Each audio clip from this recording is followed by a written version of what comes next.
Hi, my name's Jezebel. I built the company from nothing. 10 years. Every contract, every system, every sleepless night, all mine. And then one day, they handed it to my little sister. Fresh out of college. Just like that. No warning, no reason. Except, you're not worthy. They erased my name from the door, from the emails, from the future. But what they didn't erase was what I knew. So I disappeared for 6 months, and when I returned, the company was ashes. Want to know what happened? The rain was steady, a soft drumming against the office windows, and the hum of the old HVAC system filled the silence. I sat alone in the glass-walled corner space that I had once dreamed of. Mid-30s, founder of a company built from a dusty garage on the outskirts of Austin, Texas, to a 70-person tech firm with a waiting list of clients. This was supposed to feel like success. Instead, it felt like exile. My desk was covered with the remains of another 12-hour day. Financial forecasts, tax forms, stacks of quarterly growth reports I had been too tired to sign. Outside, the city blinked with neon and wet pavement. Inside, I could hear the faint echo of my own footsteps when I stood up to refill my coffee. I should have felt proud. This company was my child. I had spent my 20s and early 30s pouring everything into it. Holidays, relationships, even my health. I had built a brand from nothing, turning long nights into deals, deals into partnerships, partnerships into contracts that sustained dozens of families. The office still smelled faintly of sawdust and coffee from the days we remodeled it ourselves. The whole space was a monument to every risk I had taken and every doubt I had silenced. It was close to midnight when I logged into the internal system to check the ownership ledger. Tax season had always been my ritual, meticulous and private. I liked to see the numbers lined up, the clean satisfaction of progress. Tonight, though, something felt off. Maybe it was the way the cursor blinked or the slight lag in the server. I clicked on Ownership and Equity, the same tab I had opened hundreds of times before. My eyes scanned the names automatically, expecting to see mine. It wasn't there. I blinked and scrolled again, sure I had misread. The list was shorter now, just 2 names, my parents. The percentage allocations had been changed. My name was gone as if I had never existed. For a moment I thought I was in the wrong file. I refreshed the page, logged out, logged back in, tried a different browser, checked for maintenance notices. Nothing.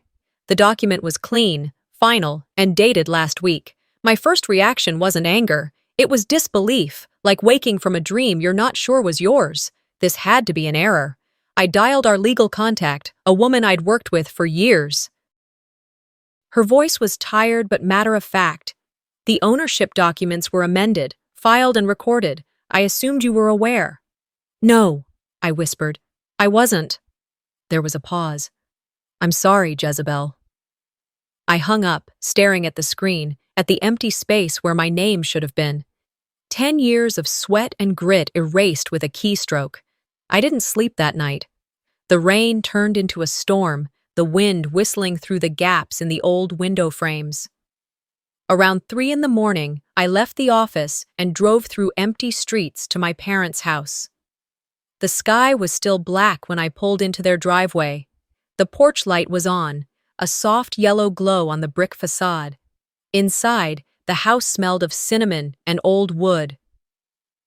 My mother, Vera, sat at the kitchen island with a cup of tea, perfectly composed. My father appeared in the doorway, arms crossed, eyes down. What happened to the ownership documents? I asked, keeping my voice even. Vera stirred her tea. The company is part of the family legacy. You've worked hard, but this isn't just about you anymore. I waited for more, for the explanation that would make sense of this, but all I got was silence, and my father's averted gaze. You took my name off everything? It doesn't belong to one person, Vera said finally. It belongs to all of us. That phrase cut deeper than any blade. All of us. As if the nights I slept under my desk, the weekends I skipped weddings, the money I reinvested from every paycheck into the company were just a family hobby. My father shifted his weight, still not looking at me. "You're overreacting," he murmured. "This is bigger than you." I felt something inside me go cold. Betrayal wasn't loud. It was a quiet, precise wound. I left without another word. The sun was rising when I reached my car. The drive back to Austin felt endless. Every mile, memories surfaced. Skipping Christmas to close a deal, eating cold takeout at midnight while coding a prototype, maxing out my credit card to cover payroll. I had always believed loyalty was its own protection. I had never thought to protect myself. I thought being good, being loyal, was enough, I whispered as the skyline came into view. Back at the office, the rain had stopped. The air smelled like wet asphalt and new beginnings, though I didn't feel ready for either. My desk was exactly as I had left it, except for the family photo that sat in a silver frame near my monitor. The same picture we used on the company website for years, all smiles and matching outfits. I picked it up slowly, staring at the faces, at my own smile frozen in time. Then I walked to the drawer, placed the photo face down inside, and closed it gently. I wasn't angry yet. I was still trying to understand why. I closed the drawer quietly, then stood at my window, watching the city stir beneath the thin veil of dawn. Austin was still half asleep, but hints of motion began to pulse through the streets. Flashes of brake lights, a jogger's rhythmic stride, the hiss of a distant bus. The horizon was bruised blue, the kind of morning that used to comfort me, but not anymore, not this week. A week had passed since I removed the photo from my office shelf, the one of the four of us, my parents, Callista, and me. A week since I'd learned about the transfer of ownership. And in that week, nothing. No calls, no explanations, no emails, no formal statements, no HR protocol. Just a gaping silence, as if I'd imagined the betrayal, as if it were a fever dream I should quietly forget. But how could I forget?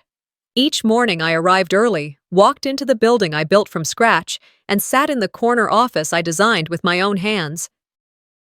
I stared at performance reports, design reviews, client feedback, pretending the ground beneath me wasn't cracking. I still signed off on deliverables, met deadlines, led creative brainstorms, but inside, I was unraveling, tightly, quietly.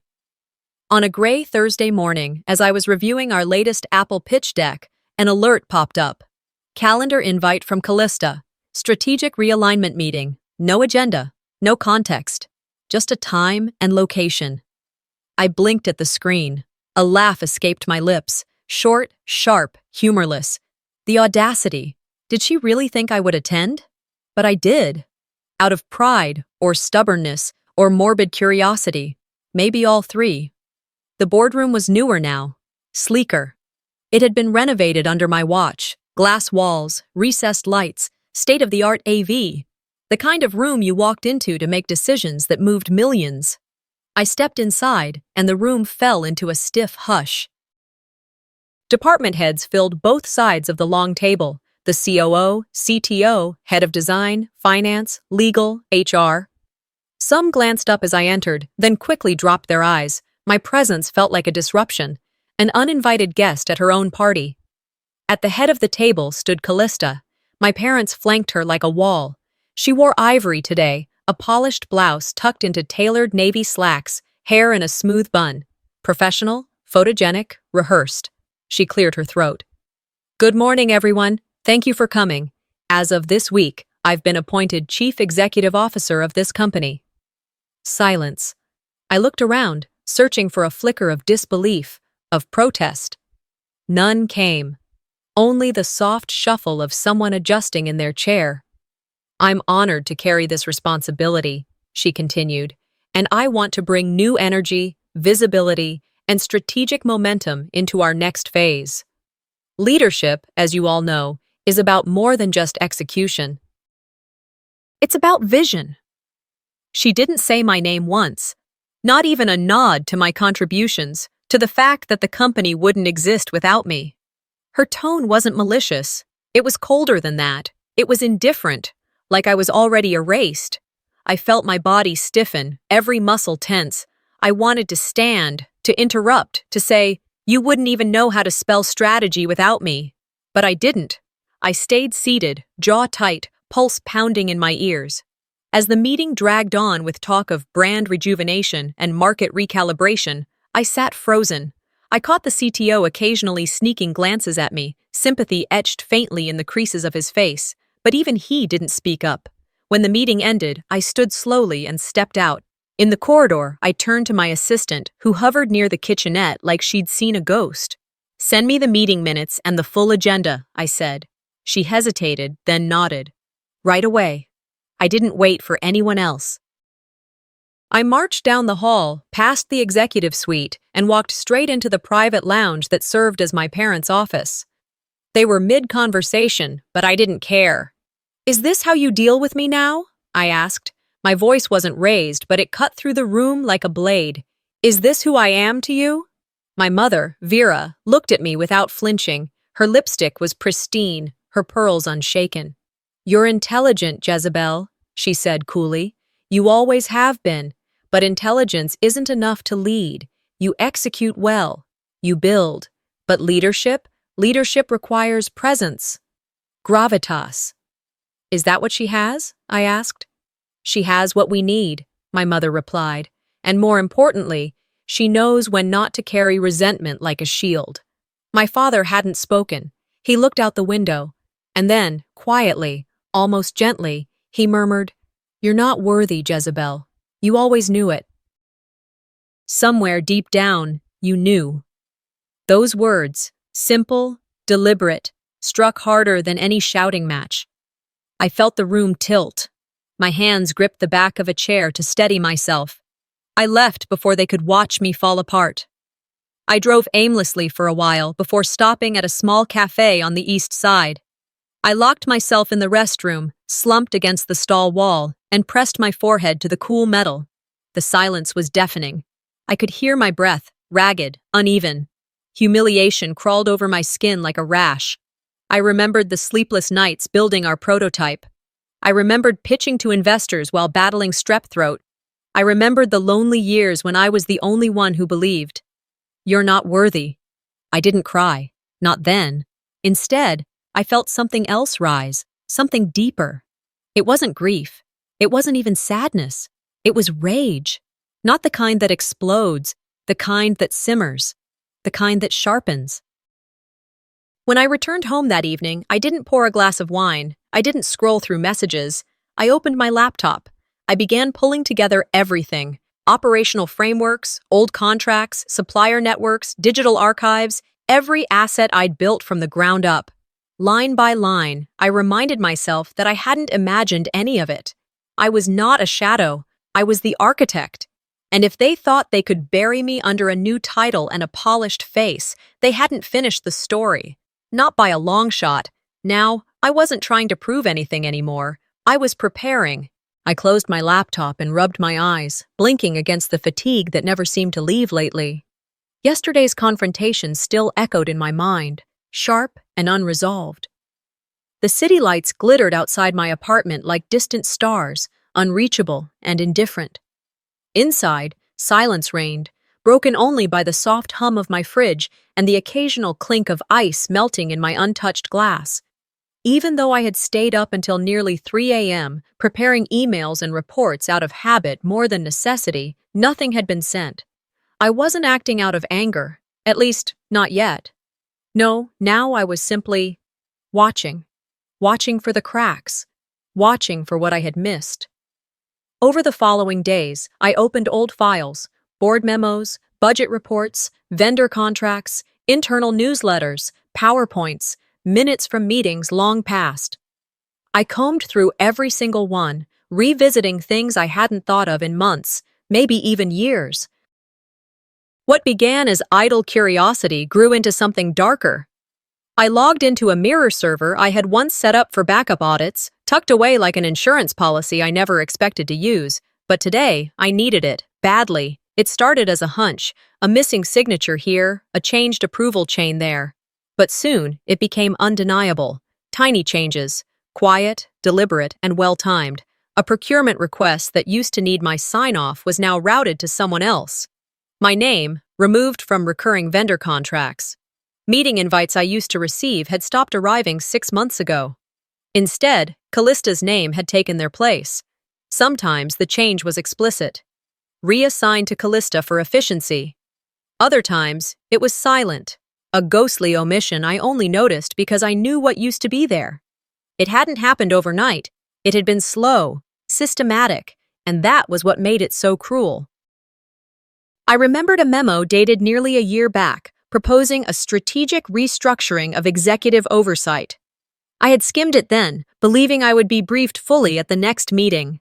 That meeting never came. Instead, small pieces of my work, my domain, were siphoned off, repackaged, and handed to others without so much as a conversation. Like a thief in slow motion, they had taken everything I had helped build and convinced me it was still mine. Then the gala invitation arrived. First in my email, a mass mailing, no personalization. Then again in the mail, the envelope heavy with gold embossing. I almost didn't open it, but curiosity got the better of me. Inside, the branding was stunning. Sleek silver and navy, minimalist fonts, clean lines. The company logo gleamed, but my name, absent, everywhere.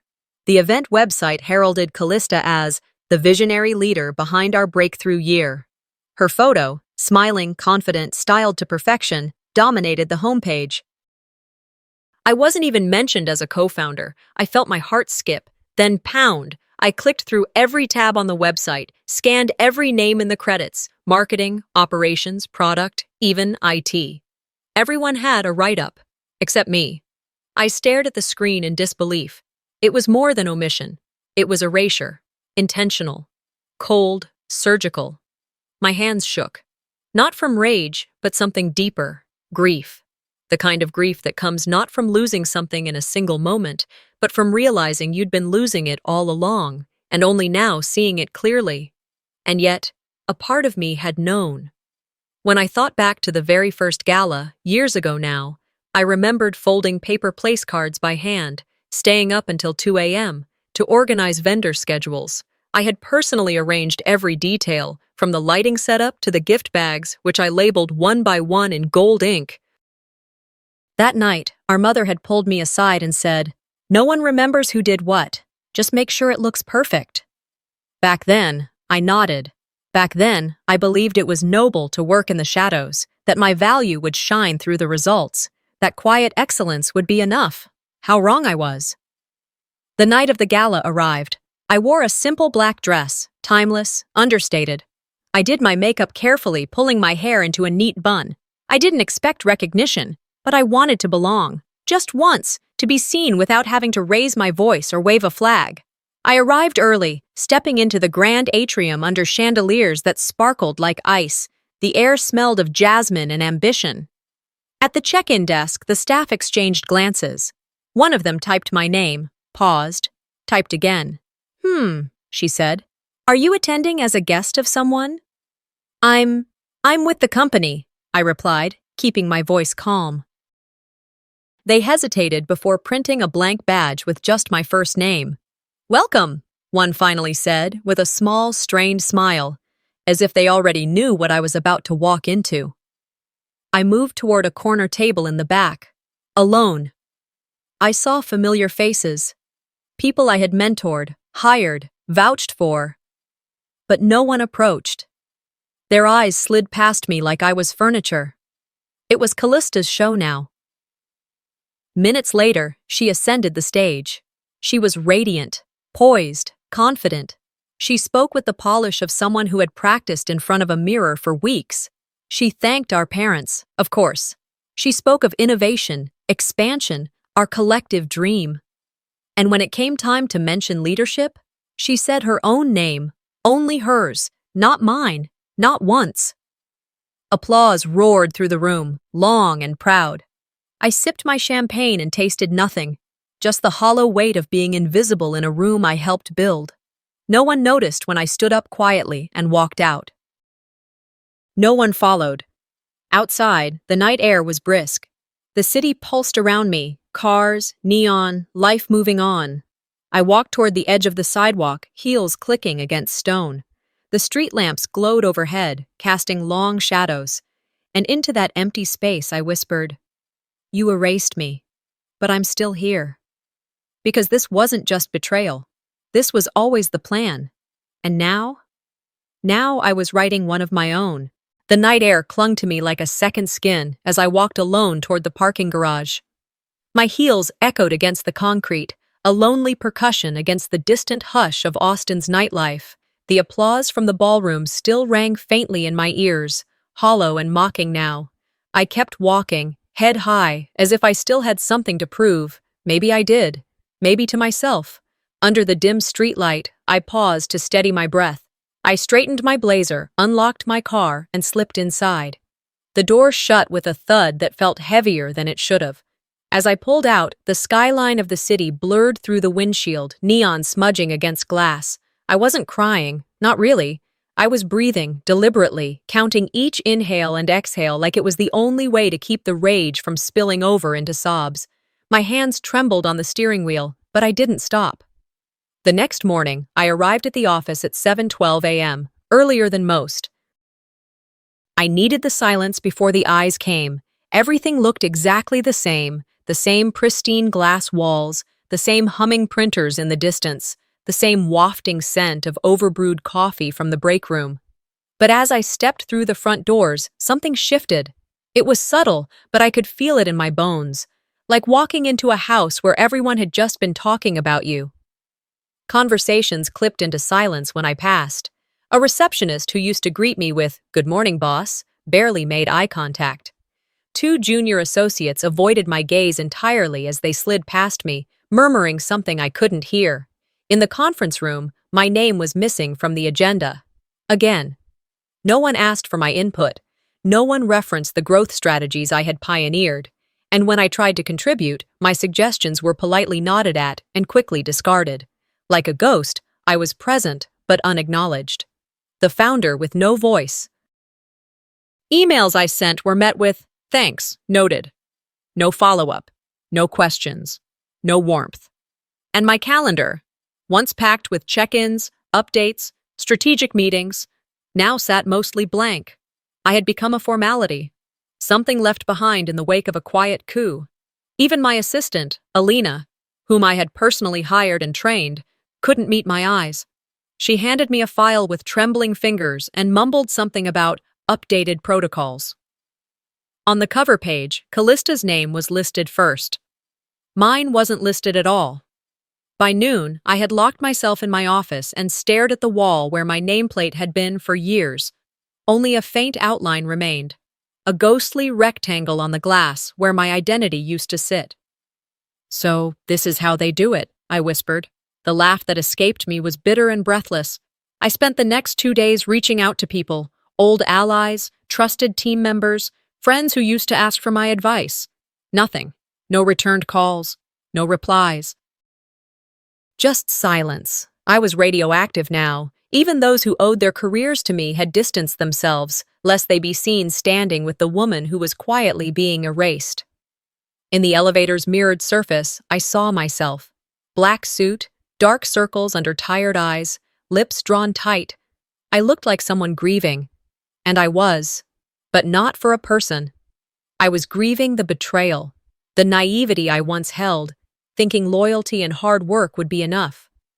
Then, on Thursday afternoon, my phone buzzed. A name I hadn't seen in months lit up the screen. Daniel, my cousin. We'd spent summers building sandcastles and playing Monopoly until we fought over fake money. He'd been a friend once, but we hadn't spoken since the company scaled. I answered on instinct.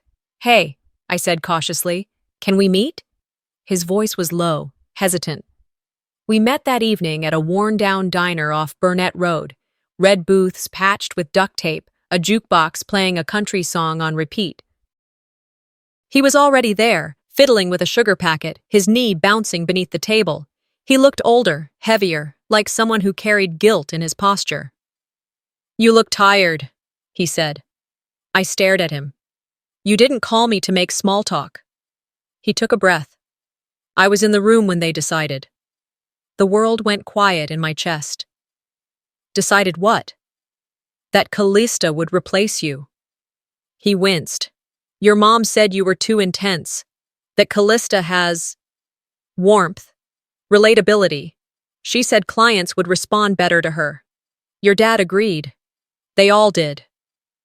I looked away. My hands clenched beneath the table. I told them it wasn't right, he added. That you built this company with your bare hands. But they didn't want to hear it. They said it was a strategic family decision, for optics. For optics, I repeated bitterly. So everyone knew. Everyone but me. He nodded slowly. Senior staff were told to keep quiet until it was finalized. They didn't want you to make a scene. I let the silence stretch. You could have warned me. I thought it would blow over. I didn't think they'd actually— You didn't think? I cut in, voice sharp. Or you didn't want to be the one to stand up? He looked ashamed. I'm sorry. I stood up. Sorry doesn't matter now. You made your choice.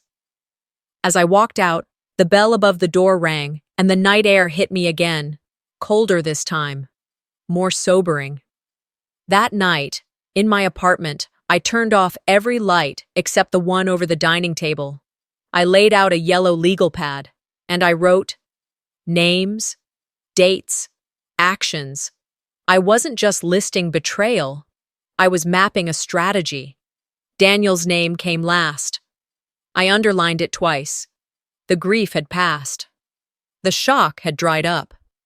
What remained was clarity and an eerie calm. I opened my laptop. A folder sat deep in an old hard drive, Genesis. Inside were the early blueprints, brand mock-ups, alternative company names, including one I had trademarked years ago, just in case I ever needed to start over. They thought they had erased me. They hadn't. They had only reminded me of who I was before I built an empire for people who never intended to let me keep it. And this time, I wouldn't make the mistake of building it for anyone but myself. The glow of the laptop screen was still burned into my eyes when I woke up the next morning, neck aching, fingers numb around the pen that had never left my grip. Notes on Genesis lay scattered across the table. Not scribbles, but war plans. The kitchen smelled faintly of burnt coffee and determination. Light filtered in through the blinds, striping the room into bars of gold and shadow. I inhaled slowly. My heart didn't race. It marched. I showered with the swiftness of someone preparing for battle. My clothes were deliberate. Black blazer, high-neck blouse, minimal makeup. I wasn't trying to blend in anymore. I drove in silence, my hands gripping the wheel tightly, my mind rehearsing 100 ways this day could go. But none of them prepared me for the quiet void I found when I walked into the building. The security guard barely looked at me, and that was new. It wasn't indifference, it was avoidance, like I was already a ghost. The elevator reflected me once again, but today I saw the truth in that mirror, not the exhausted, dismissed daughter, but a woman forged by betrayal. Quiet fury was a stronger fuel than people realized. I hadn't even settled into my chair before the email landed in my inbox. Subject: performance review, mandatory attendance, no greeting, no sign-off, no warmth, just a line and a link. 10 a.m. I stared at the message, letting the silence of my office stretch around me. My palms were dry. That told me everything. I wasn't scared. I was ready. At 9:57 a.m., I walked into the conference room. Callista sat at the head of the table, my old chair, in a pearl-toned suit that looked like it had never known a wrinkle. She smiled as if this were brunch and not an ambush. My parents sat beside her, arms crossed, expressions carefully neutral. There were no department heads this time, no HR, just them. A family tribunal under the guise of professionalism. We're here to discuss the recent client loss, my father began, not even waiting for me to sit. I raised an eyebrow, folding my hands in my lap as I took my seat. Which client? Callista didn't miss a beat. The Jackson account. You were responsible for maintaining that relationship, weren't you? Her tone was light, sweet even, but the trap was set. I met her gaze, steady and calm. No, I haven't handled Jackson in over 6 months. My mother frowned. That's not what we've been told. Well, I'm telling you now, I replied, my voice quiet but firm. I haven't been involved since the restructuring in March. Callista knows that. Callista's eyes flickered, just for a second. We just need someone to be accountable. she said, her voice syrupy. Then find the person who's actually responsible, I replied. We're not trying to assign blame, my father added quickly, but the lie hung in the air like smoke. I leaned back slightly. I'd like to see the emails.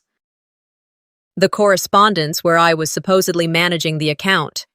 A silence spread through the room. Callista blinked. That's confidential. There it was. The snap inside me wasn't loud. It was like ice breaking beneath a thick surface. Cold. Absolute. I stood. Then there's nothing left to discuss. Their faces shifted. Not surprised exactly, but caught off guard by my refusal to play along. I walked out without looking back, the sound of my heels crisp on the floor, every step spelling out the words, I will not stay silent. Back at my desk, I sat still for a long time. My hands shook slightly, but it wasn't fear. It was adrenaline, conviction, a flame catching at last. Around me, the office returned to normal. Calls, footsteps, printers humming, but a few heads turned in my direction. Curious, wary, as if sensing the winds had changed. At 6:04 p.m., as the office emptied, my phone buzzed. Subject: Thank you. The name froze me. Angela Jackson. Hi, Jezebel. I just wanted to thank you for everything you've done for us over the years. We were surprised and disappointed to hear you're no longer managing our account. Frankly, the recent changes haven't been handled well. We're now reconsidering our partnership with the company. All the best. Angela attached was a forwarded thread, a digital smoking gun. I opened it slowly, my breath still. There, in Callista's words, I'll be handling the Jackson account moving forward. Please don't loop Jezebel in. She's focusing on other projects. We're shifting our priorities. I stared at the screen, then read it again, and again. My chest didn't ache. It hardened. This wasn't negligence. It was orchestration. She had pushed the client away, kept me in the dark, and now tried to paint me as the reason the account failed. I printed the email, the warmth of the paper grounding me. Then I printed a second copy and slipped it into a new folder I labeled legal. Back at home, I didn't eat. I didn't change. I opened my laptop. The Genesis folder opened like an old friend, but tonight I created something new. A subfolder called Exit Strategy. I began cataloging, not just ideas, proof, dates, patterns. Clients who had emailed me directly, still thinking I was their point of contact. Contracts that had my initials. Praise that had come to my inbox, not the company's. And beneath it all, a growing realization. They didn't make me. I carried them. The printer worked in steady rhythm beside me, spitting out names, correspondence, timelines. Each page was a reminder that my value had never come from their validation. I was not who they claimed I was. I never had been. I whispered to the silence, You want to fall, girl? Then I smiled. A small, private, knowing smile.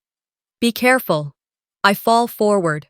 The moment I closed my laptop that night, something shifted deep inside me, like a thread that had been pulled too tight for too long, finally snapping in silence. The weight of years, 10 of them to be exact, seemed to lift off my chest, not completely, but enough for me to breathe without flinching. It was past midnight. The city outside my apartment window whispered with soft traffic and blinking neon.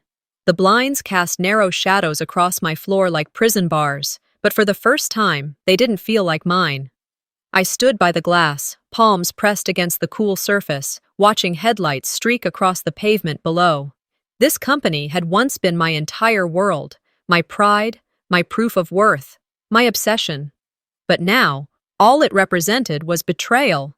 A decade of building, sacrificing, missing birthdays and anniversaries, defending board decisions and holding the company together during financial droughts, wiped away with a signature that didn't belong to me. And they gave it to her. Callista. She hadn't even been in the world of business long enough to understand a balance sheet from a budget forecast. Yet they transferred everything to her like I was just some intern who overstayed her welcome. That night, I didn't cry. I didn't rage. I didn't break a single plate or glass. Instead, I opened my personal vault of folders and files and began what I called, in my head, the quiet exodus. This wasn't revenge, it was reclamation. Every evening after that became a ritual. I would work through the day as if nothing had changed, smiling politely in meetings, signing off on marketing drafts, offering insights during campaign reviews. I acted as though I hadn't read the official document declaring Callista as the new CEO, as though I hadn't seen the way our parents clapped for her at the announcement party. I didn't flinch when colleagues whispered condolences in the elevator, eyes full of pity they dared not speak aloud. But when I got home, I was methodical. I wasn't stealing, I was salvaging. The databases I had built from scratch, the vendor networks I personally negotiated, the architecture for our internal tools, which ran the back end of our logistics platform, code I had written, bugs I had fixed at 3 a.m. I didn't take a single thing that wasn't mine by sweat or sacrifice. And I documented everything. If they wanted to accuse me of theft, they'd have to explain why the thief had authored every blueprint. On a quiet Tuesday morning, the storm began. I walked into the conference room with the same neutral expression I had worn for years, composed, unreadable. The same room where I had once pitched the original business model on a whiteboard, scribbling projections and customer pain points. Back then, Dad had looked at me with a gleam of pride. Now, he couldn't even meet my eyes. My voice didn't shake. "I'm resigning," I said simply. The silence that followed was not the surprised kind. It was the waiting kind. The kind where everyone knew a bomb was about to go off, but no one wanted to be the first to breathe. My mother blinked slowly. Her lips parted as though to object, but nothing came out. Callista leaned back in her seat, crossing her arms with a smug little tilt to her chin. She looked almost satisfied, as if she had finally succeeded in pushing me out of the family business. Maybe she had. Dad's jaw clenched, but I didn't care for any of their reactions. "This isn't a decision," I continued, scanning their faces. "It's a conclusion." Then I left. I didn't wait for permission, or applause, or consequences. I walked out of the room, out of the building, out of the narrative they had written for me, and this time I wasn't going to come crawling back. By the next morning, they made their move. I woke up to find my work email inaccessible, Slack logged out, badge deactivated. A formal message had been sent to the company announcing my transition to pursue personal endeavors. It was done, swift and brutal. The erasure had begun. But I sat at my kitchen table with a warm cup of coffee and smiled. They thought they were locking me out. What they didn't know was that I had already walked out, with everything that mattered.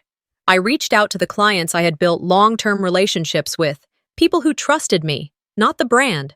People who knew that I was the one who solved problems, negotiated extensions, flew halfway across the world to secure partnerships. 2 called back the same day, voices full of curiosity and support. 1 scheduled a coffee meeting. I didn't ask them to leave the company. I didn't need to. I simply said, "I'm available now, independently." That evening, I returned to the office building once more, not to fight, just to collect. The security guard, who had always smiled at me, now avoided eye contact as he handed over my access-restricted box of belongings. Inside was my nameplate, the one that had hung outside my glass-walled office for nearly a decade. I picked it up, weighed it in my hand, and slowly placed it into a cardboard box I had brought from home. Then, with a Sharpie, I wrote on the flap in bold letters, "Not yours." Later that night, I composed an email to myself. 1 line in the subject. Genesis, Phase 2. I didn't draft a business plan that night, or a marketing pitch. I just sat back in the silence, listening to the quiet hum of my apartment, free of their voices, their judgment, their rewriting of my story. They wanted me out. Fine, but they thought I'd walk away broken. They underestimated me. Again, let them scramble. Let them realize how much of the engine they lost the moment I stepped away. Because I wasn't gone. I was just beginning. I left the apartment that morning with the weight of possibility tucked tight in my chest. The cold October air kissed my cheeks, but I didn't flinch. I zipped my coat up to my chin, slid my phone into my pocket, and started the walk to the office. There was a new kind of purpose in my stride, Not the anxious scramble for validation that used to accompany my every move, but something quieter, firmer. The difference between chasing something and knowing it's yours. By mid-afternoon, the usual blur of meetings and spreadsheets was interrupted by a sharp ding from my inbox. At first glance, the email didn't seem like anything special, just another line in a list of unread notifications. But the subject stopped me cold. Forwarding internal thread, thought you should see this. It was from a client I hadn't heard from in over a year, someone I assumed had quietly pulled away during the chaos of the company's handover to Callista. My thumb hovered for a second before I clicked it open. Inside was a forwarded email chain between two mid-level executives at their firm. Familiar names, familiar tones of fake diplomacy, and snide subtext. The first line read, "Callista doesn't understand operations. She's all branding and photo ops." Then another reply, curt and cutting. "We lost Jezebel because we couldn't handle the political drama. They went with image, not competence." My breath caught. That phrase, "they went with image, not competence," landed like a stone to the chest. For years, I had been told I was too intense, too detailed, too focused on the substance and not the show. I was too much where she was just enough. And now, from behind the curtain of corporate alliances, the truth peeked out. I printed the email, then I forwarded it to myself again, time-stamped and archived. My hands didn't shake. They used to, back when I still needed their approval, their affection, but that version of me was buried beneath everything they'd taken. What remained was someone they didn't think would survive. And now, here I was. I reopened the inheritance folder in my Dropbox. It was a place I hadn't touched in months. Inside lived everything I had once hoped for. Contracts I helped draft, revenue projections I built late at night, legal memos, pitches, and a single video. It was labeled simply, Dad 2015, Confession MP4. I clicked it open. There he was, my father, 10 years younger, seated in his old home office, speaking into a camera like he was documenting history. He looked confident, proud. His voice was clear, his tone serious. "When the time comes, this company will be yours, Jezebel. You've earned it. You're the one who understands it. Don't let anyone take it from you, not even me." I sat back in my chair, the screen glowing against the dim room. I watched it again, this time as someone who'd already lost it all. The first time, that message had been a promise. Now, it was evidence, proof. Not just of what was stolen, but of who I had been all along. I uploaded the video to a private YouTube link and composed a short message. I sent it to 3 journalists who had followed our company's journey, who had written puff pieces about our IPO, our rapid growth, our visionary founder and his stylish daughter. Subject: Truth Matters. Body: attached is a private video from 2015. It belongs in the story. Jezebel on. I expected silence. I received headlines. By the next morning, the article ran front and center. "When the founder disappears, the Jezebel story." The story unraveled fast. On X, Reddit, and LinkedIn, the commentary came like a flood. Nepotism at its worst. "She built it. They stole it." Imagine giving your life to something and being erased. Family politics killed innovation, again. People were angry, not just on my behalf, but for what the story represented. Every woman pushed out for being too competent. Every founder erased behind a camera-ready sibling. Every silent betrayal that never made it past dinner table whispers. Callista's team went into full lockdown. Her social accounts turned off comments.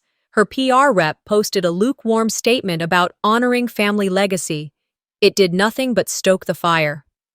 That evening, my phone lit up. First, my father called. I let it go to voicemail. No words could unring that bell. Then a message from my mother, long, emotional, filled with regret. "We didn't know. We didn't see. We were wrong. I'm so sorry, Jezebel." I stared at it for a long time, then typed my reply. "You told me I wasn't worthy. The world disagrees." I hit send and closed the thread. The buzz came next. From investors, ex-colleagues, old friends, even strangers. But one message stood out. A board member. Direct. Simple. "We need to talk. Privately." I leaned back, stared at the ceiling. The fluorescent lights buzzed above. My reflection in the black screen of my monitor looked tired, but calm. I mouthed the words, low and slow. "Now you remember my name." Because the thing about standing back up after they've pushed you down, it doesn't just hurt them. It reminds them you were never supposed to stay on the ground. And I wasn't done yet. Not by a long shot. The board member's text glowed on my screen long after I'd read it. "We need to talk. Privately." It wasn't a surprise. I had expected something like this. Eventually. What surprised me was how calm I felt. I didn't pace, didn't reread the message. I simply closed my phone, picked up my bag, and walked out into the damp evening. The city was quiet, cloaked in a fine mist that softened the edges of everything. Streetlights smeared into soft halos on the wet pavement. The air was cool against my skin, but inside I was strangely warm. Steady. I didn't feel triumphant. Not yet. What I felt was focus, a quiet, centered resolve I hadn't known before this year. So much of my life had been shaped by noise, expectations, betrayal, manipulation, and the hollow promises of family unity. But now, silence was my armor. Silence, and the truth I held in my hands. The next morning, I met him in a small conference room at a downtown hotel. It was intentionally impersonal, neutral ground. No family portraits on the wall, no company logos, no lingering shadows of loyalty, just a long wooden table, a carafe of lukewarm coffee between us, and the sound of a ticking clock that seemed too loud. He looked older than I remembered. Not just tired, but worn down by secrets. His eyes lingered on the folder I slid across the table, a plain manila file, unassuming, but inside it was the fulcrum on which everything would pivot.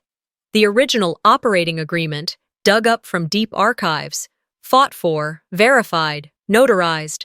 My father's signature clearly dated a decade ago, and highlighted in yellow, the clause that would shatter their illusions of control. Upon the 10th anniversary of the company's formation, ownership shall revert to Jezebel Lem, in majority. He read it, first quickly, then again slower. His expression changed. Tension bled from his posture, as if the truth had physically weighed him down for years.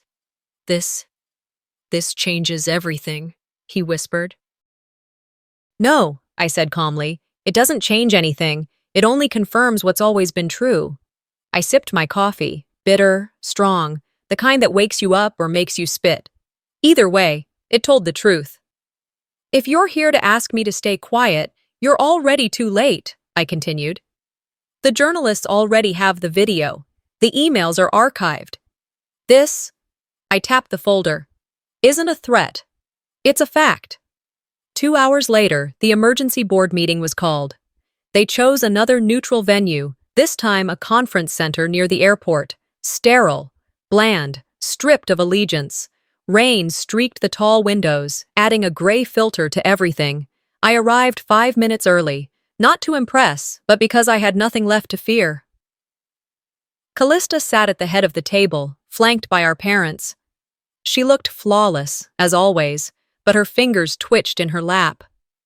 My father stared at me with blank disappointment, as if I were a stranger who owed him something. My mother's smile trembled under its polished surface. I stood when it was time. No dramatics, no fire in my voice, just steel. "You wanted accountability," I said. "Here it is." I placed the contract in the center of the table, its pages fanned out, the yellow highlight like a highlighter across their denial, their signatures, their notary, their agreement.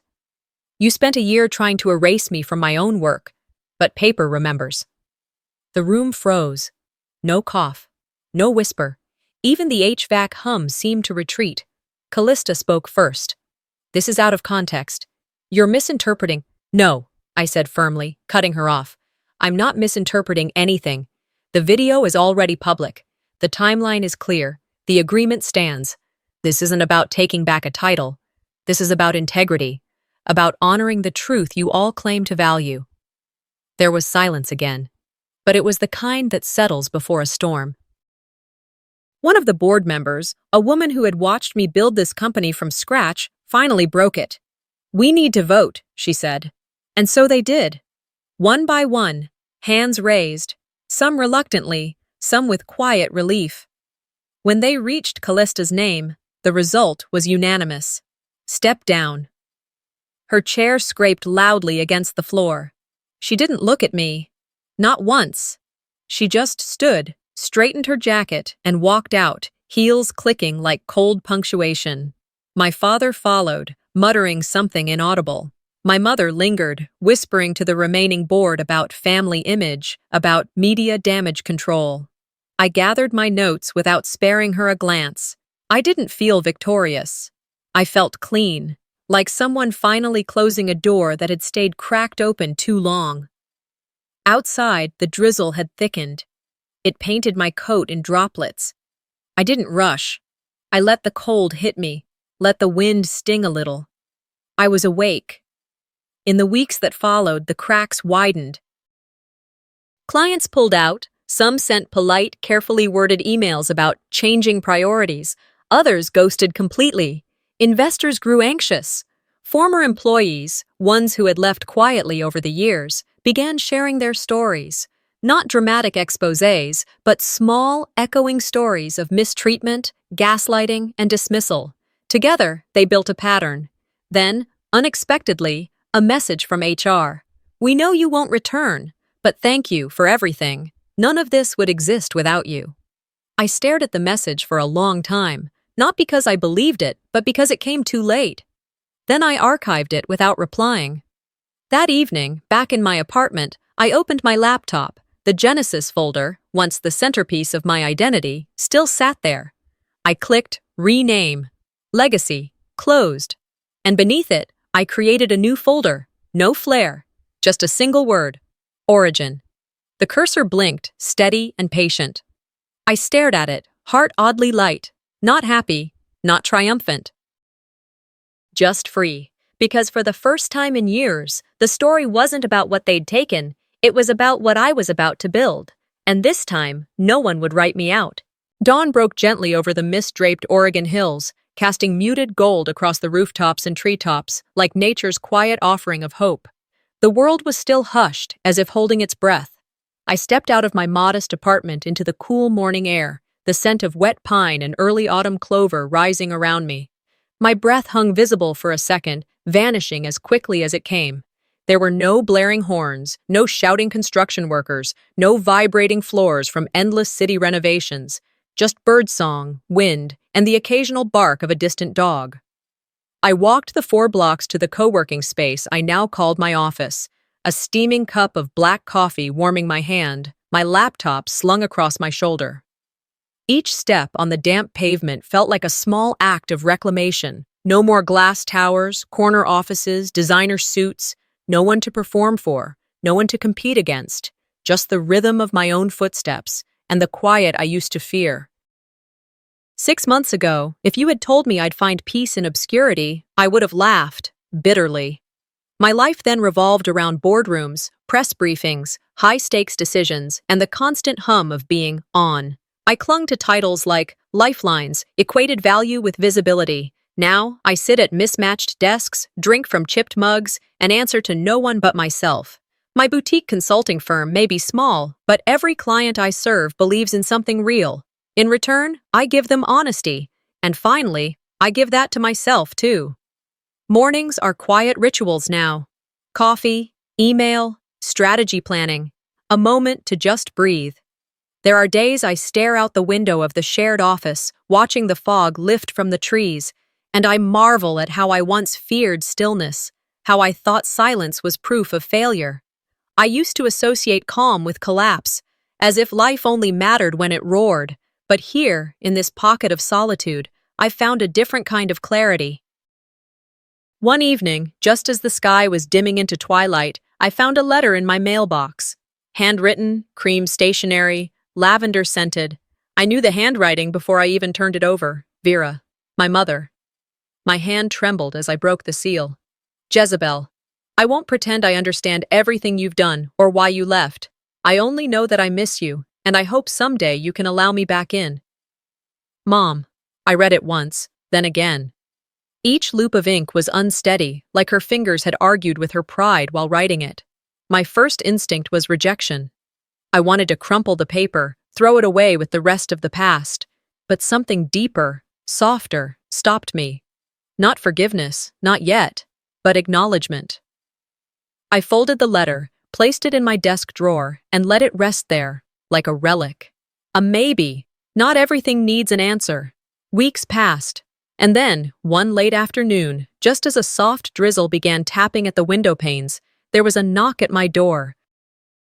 I wasn't expecting anyone. I stood frozen for a moment, cautious. Then I opened it. It was Callista. No designer coat, no red lipstick, just her. Hair damp, eyes tired, shoulders hunched in a way that spoke of regret. The sight of her startled me, not because she was there, but because she looked human, broken in places I didn't remember. "I just wanted to see you," she said. Her voice barely rose above the rain. "I know I was wrong. I wanted to prove something, to everyone, but I was never ready for any of it. I don't know that I ever will be." I didn't answer. My throat was thick with too many words that didn't belong anymore. And sometimes, silence is the only language that doesn't betray us. We stood in the doorway, shadows of the girls we used to be, one searching, the other unsure whether to open or close the door again. Eventually, she nodded, slowly. She turned and walked into the rain. I didn't stop her. I didn't invite her in. But I didn't shut the door too quickly either. That night, sleep came slow. My ceiling stared back at me, familiar and distant all at once. I thought about every instance I'd been called unworthy. Every moment I stayed quiet when I should have spoken. Every dream I postponed to protect someone else's comfort. I didn't cry, but I felt the ache, dull, steady, like an echo under the ribs. And yet, beneath it, there was a strange strength. Not the kind born from revenge or validation, something quieter, more enduring. The next morning, I drove out early. My favorite trail curved through old forest, where moss blanketed every trunk and the scent of cedar clung to the air. I walked beneath towering firs, feet crunching on wet leaves, my breath steady in the cool hush of the trees. The path twisted gently, leading to a ridge that overlooked a quiet valley. Below, the land stretched wild and wide, kissed by light. I stood there, wind brushing my face, and whispered, "I thought revenge would satisfy me, but it didn't." What did? Walking away whole. Later that day, I opened my laptop at the co-working space, the familiar login screen of my blog blinking back at me. I had left it untouched for months, always one post draft away from speaking the truth. This time, I didn't hesitate. Title: Building Without Breaking. I wrote until the light changed, until every sentence felt like a piece of armor laid down. I shared the betrayal, yes, but also the rebuilding, the reckoning, the healing that didn't come with applause, only with persistence. When I clicked publish, there was no rush, just a quiet exhale. The comments came slowly at first, then steadily. People writing in from around the country. Some had suffered family betrayals. Others simply felt seen. Their words stitched into mine. Gratitude, pain, hope, connection. By sunset, I closed the laptop, walked to the wide window at the end of the hall, and stared out at the fading sky. The world glowed in soft amber and gray, balanced between ending and beginning. I wrapped my arms around myself, not in loneliness, but in acknowledgement. For everything I had lost, and everything I had reclaimed. The past no longer had claws, just stories. And softly, almost reverently, I whispered, "This time, I'm building for me." Sometimes the ones closest to us are the ones who underestimate us the most. But what we choose to do with that pain, that defines our story. Jezebel didn't seek revenge to destroy them. She rose to rebuild herself. So here's the question.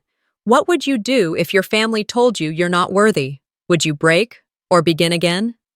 If this story moved you, leave a comment below. I'd love to hear your thoughts. And don't forget to subscribe for more powerful family stories like this. There's always another side worth hearing.